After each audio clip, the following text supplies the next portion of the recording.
Hello and welcome to Bromwood Farm. And the clue of what I do here is in the name, farm. And I have sheep and pigs and goats and pheasants, ducks, geese, chickens, even some owls, and I'll come on to a special new thing for them in a bit.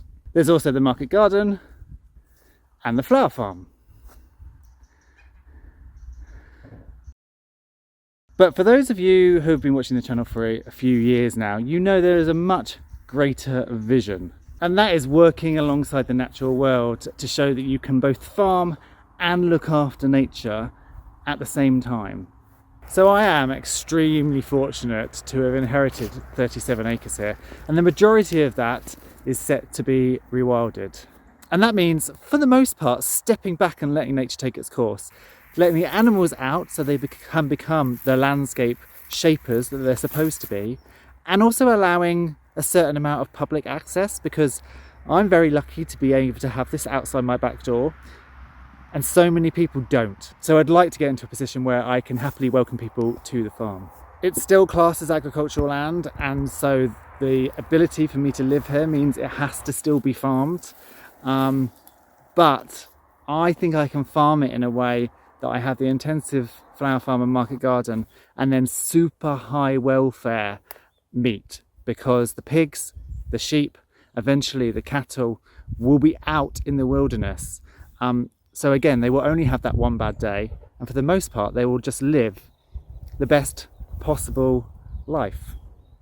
And that suits me, because I never wanted to become a conveyor belt of meat. I never wanted to have fields full of sheep that I'm rearing hundreds of lambs and then they're all going off to market. I want to be small. And actually, for the most part, the animals are here for my enjoyment and for the fact that they will change the landscape to how it should be. And any high welfare product we get off that is a bonus. So for the past 4 years, I have been here kind of just letting nature do its thing. For the 20 years before that, it was only farmed for hay. It was just topped, apart from this field, which was used for silage. And I was extremely lucky that before that, my granddad was not one of the generation that grubbed all of his hedges out and took all the ponds out and just made huge, vast open landscapes. He must have been more aligned to my way of thinking, because I have a patchwork of, I've got 5 fields, patchwork of hedges, some forest, some ponds, all the little things that go together to make a thriving ecosystem, actually. So step 1 is fencing. And fencing is my main hurdle to overcome, because fencing isn't cheap, yet to be able to allow my animals out and to therefore have them rewilded in the fields, I need full boundary fencing. So when I first moved here, I did have some fencing put in along the main road and up the drive. And that just gave me peace of mind that should my dogs chase a deer or should my sheep be out, nothing is going to get onto the road and cause an accident. But for the majority of the rest of the site, the boundary is hedgerow.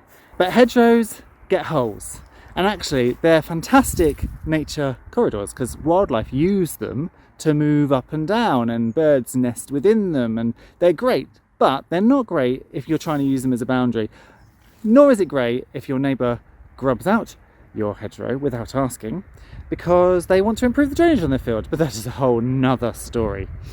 And so until I get the entire thing properly fenced, I can't let the animals have the whole lot. However, I am managing to allow the fields to be rewilded one at a time. So because I've got 5 huge fields, I can put fencing around where it's needed. So the sheep gradually sort of rotate around those 5 fields, and it's left as wild as possible. They just don't have the whole extent of the landscape. The pigs, whilst Mum and Dad, Richard and Hyacinth, are contained within electric fencing because they're big pigs, they could do damage and they're more likely to roam further. The piglets are out and about, and it's just an absolute joy watching them snuffle around, living their best life, forage. I am barely feeding them because they are eating crab apples and acorns and damsons from the tree and grass and bugs and all sorts of goodies. And of course, while they're doing that, they're turning over the soil. They're opening up new places for seeds to sprout. And they're doing exactly what pigs should do. They're starting to change the landscape. In the longer term, I want some cattle, because sheep do just nibble everything down, whereas cattle come and rip and tear the ground. Like the pigs, they're opening up soil. They can tear through heavier things as well, small bits of shrubbery rather than just grass. And it harks back to the prehistoric auroch, which used to obviously graze across this country and shape the natural habitat. But cattle are an uplift in terms of the infrastructure and red tape required, and definitely fencing. And on the matter of sheep, I will have to cut down my numbers. I currently have about 40. It is okay, but any more and they would do more damage than good in terms of grazing. And then obviously when you bring in larger livestock, there's a higher stocking density. So we will have to work on phasing out some of the sheep numbers. So today's video is sponsored, well, by me. Coming new to the farm is the chance to adopt one of the many animals that live here. Coming first, and largely because actually some of you have requested it, are my 3 magnificent owls. So if you love Horatio, or Oz, or our new lovely snowy owl boy, Ilias, you can now adopt them. A year's adoption fee is £25. You will get an adoption certificate, a leaflet on the owl itself, digital newsletters through the year, a photo of the chosen owl, and also a little owl keyring. It's great as a gift for yourself or for other people. It's a fantastic way of helping support the farm and the development of the conservation area and the upkeep of these beautiful birds. And so if you're interested, I've put the link to the website page in the description below. You can take a look at what's on offer. And if you're currently a Patreon, then check on Patreon itself, because there are some special codes there which will get you 15% off. Another project is public access, because as I said before, I want to be able to open this up to people and also turn the farm business not only into producing the food, but also producing a tourist location where people can come and relax and enjoy watching wild creatures and seeing all of the nature. So for example, down here we have a badger set, and it would be great to be able to put in a hide that people could come and use and watch. I already have one bird hide in the woodland field, and I have mown a walk around the woodland field for when we had our open days and people could come and just relax amongst all the greenery. But I want to do that on a much bigger scale. I want the whole site accessible. I want to have short, medium, long walks for people to do, so that they can come and spend an entire day amongst nature and just grounding themselves if they want. The dream would be to have a small car park, to have a little cafe that sells stuff made from the food that the land has provided, and also gives an opportunity to sell a few pieces of merch to people, which all goes towards supporting and continuing the nature reserve that I want to create. And I have to say, I'm already super lucky. There are badgers and foxes, red deer and roe deer, yellowhammers, turtle doves, frogs, newts, common lizards. So much to be grateful for, but so many more creatures that we could enable this wildlife conservation, nature reserve habitat to have live here.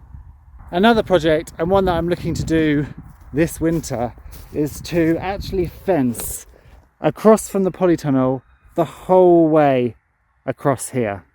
And what that would do is create me a little more contained area, and the idea behind that is to allow the poultry more space to free range.